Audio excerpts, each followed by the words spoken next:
Assalamualaikum warahmatullahi wabarakatuh, anak-anakku semuanya. Waalaikumsalam.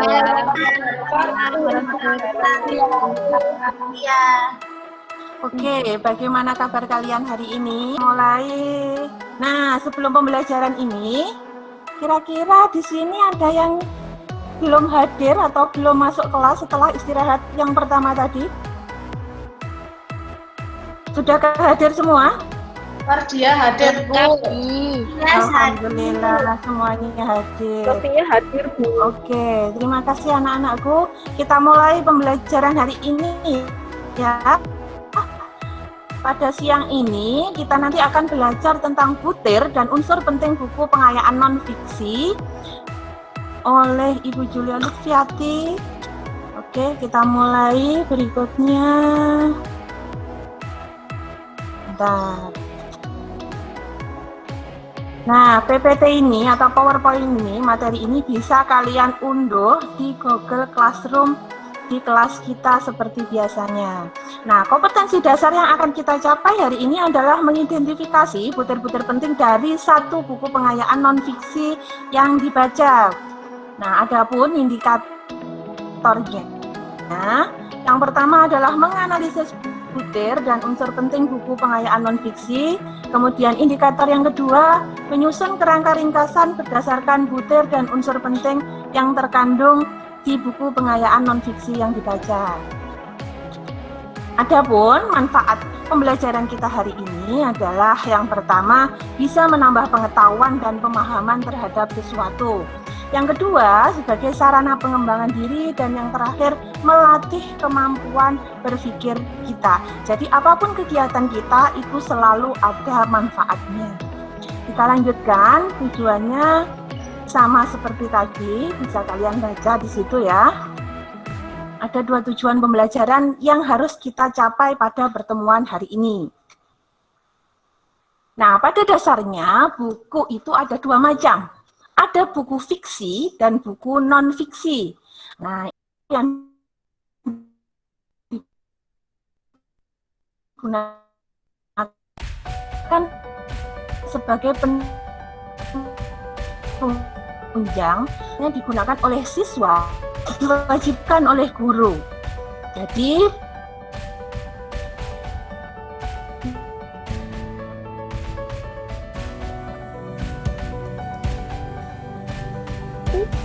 Ibu, suaranya nggak dengar. Suaranya putus, Bu. buku jenis ini tipenya apa? Halo, iya, bagaimana suaranya? Kurang jelas? Terputus, Bu. Suaranya putus-putus, Bu. Suaranya putus-putus ya? Apakah semuanya seperti itu? Iya, Bu. Iya. Iya, Bu. Di tempat saya slide-nya juga Tulisan tidak terikat pada kurikulum. Sedangkan ciri yang ketiga, pengembangan materi bertumpu pada perkembangan ilmu terkait. Sedangkan ciri yang keempat, bentuk penyajian berupa deskriptif dan dapat disertai dengan gambar. Sedangkan ciri yang kelima, penyajian isi buku dilakukan secara populer. Nah, sekarang yang masuk ke dalam contoh buku pengayaan itu apa saja? Buku pengayaan jenis pengetahuan itu contohnya bisa buku tanaman obat penyembuh ajaib. Ini salah satu contoh buku yang saya punya. Ya, mungkin kalian di rumah juga punya buku pengayaan jenis pengetahuan yang lainnya. Contoh yang lain, konsep-konsep dasar sistem informasi. Silahkan kalian cari buku pengayaan non-fiksi yang ada di rumah. Kemudian silahkan kalian menganalisis unsur dan butir penting yang terkandung dalam buku pengayaan tersebut. Paham ya? paham, Yang Bu. mana? Oh, oke, paham. Terima kasih. Ada kota terbit, kemudian kata pengantar, daftar isi. Nah, kemudian isi bukunya, ini ditulis secara singkat saja. Isi buku menceritakan tentang apa. Kemudian daftar pustakanya, di situ terdapat daftar pustaka atau tidak, terdapat indeks atau tidak. Nah, setelah kalian menulis semuanya tadi. Kemudian langkah selanjutnya adalah membuat kerangka ringkasan berdasarkan butir-butir penting yang Semuanya sudah punya? Punya, Bu. Oke, punya. Yang punya tadi siapa ya yang pertama? Desi ya? Mardia, Bu. Desi atau Devi? Oh, Putri, Bu. Mardia Putri. iya. Oke, Mardia Putri, coba tolong ditunjukkan cover buku pengayaan yang kamu punya di sini.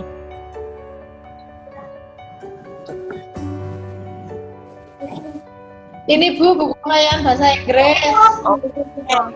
Oh ya, itu ada Mbak Desi yang sudah menunjukkan contoh pengayaannya. Judulnya apa? Di balik tirai aroma karsa, kiat penulisan dan proses kreatif oleh Di Lestari. Nyimak nanti ketika mengerjakan saya bisa. Nama penerbitnya siapa? Ada Mbak Desi? Ada, nama penerbitnya PT Bentang Pustaka, Bu. Oke, kota terbitnya? Kota terbitnya Sleman, Yogyakarta. Berarti Yogyakarta. Oke. Ya, kota terbitnya adalah Yogyakarta. Apakah di situ ada kata pengantarnya? Kata pengantar ada, Bu. Ada. Nah, tinggal kalian tulis ada kata pengantar di dalam buku tersebut.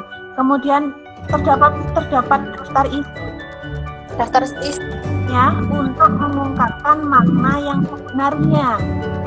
Bahasa figuratif itu terdiri atas pengiasan yang menimbulkan makna kias dan pelambangan yang menimbulkan makna lambang. Contohnya ya terdapat majas itu tadi yang kalian mudah pahami, yang kalian sudah pelajari di kelas 10 dulu ya.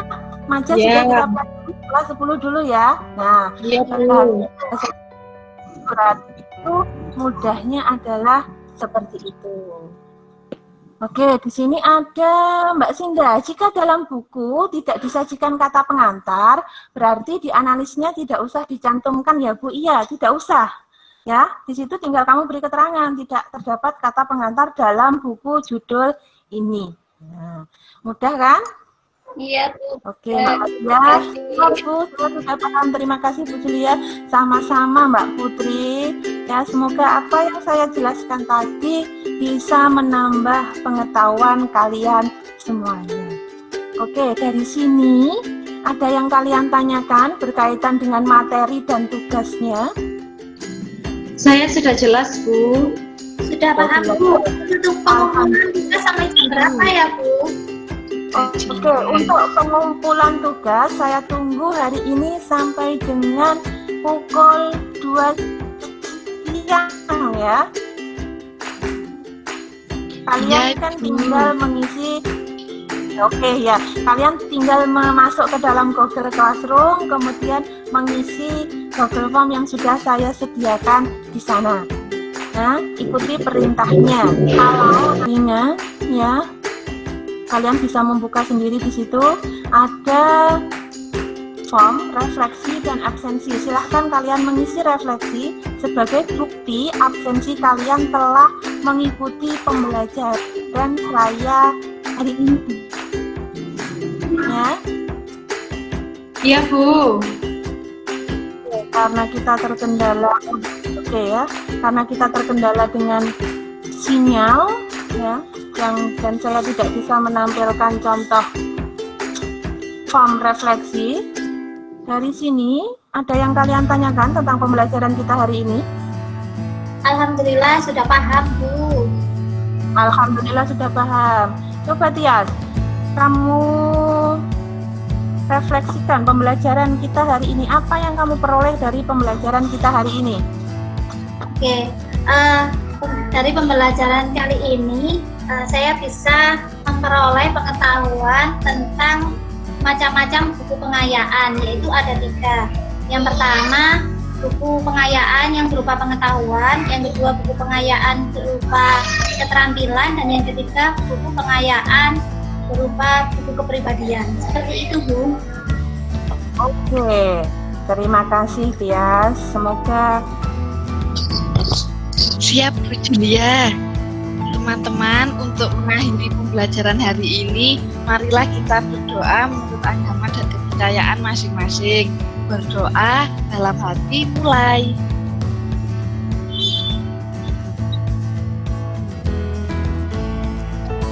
Berdoa dapat diakhiri.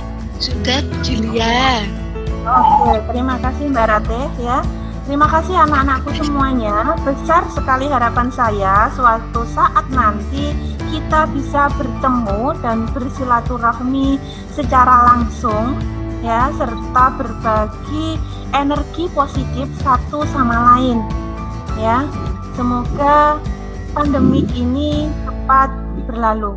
Oke, anak-anakku, tetap jaga kesehatan kalian dan selalu berdoa agar kita semua sehat ya.